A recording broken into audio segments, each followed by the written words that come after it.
ஒரே நாள்ல 5 நிறமா மாறும் அதிசய லிங்கம் இருக்கிற கோவில் தான் பஞ்சவர்ணேஸ்வரர் கோவில். கும்பகோணத்துக்கு பக்கத்துல திருநல்லூரில் உள்ள சிவஸ்தலம் இது.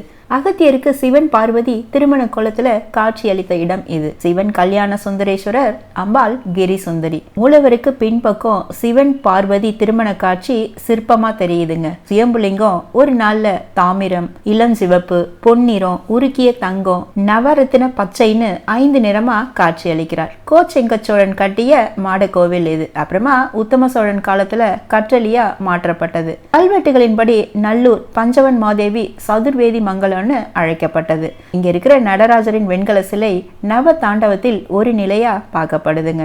திருஞான சம்பந்தர் அப்புறம் அப்பரால் பாடல் பெற்ற திருத்தலம் இது. அமரநிதி நாயனாருக்கு சிவன் அருள் பாலித்த இடம். திருநாவுக்கரசருக்கு சிவபெருமான் திருவடி தீட்சை கொடுத்த இடமாதனால் இங்கு பக்தர்களுக்கு ஜடாரி சேவை செய்யப்படுதுங்க.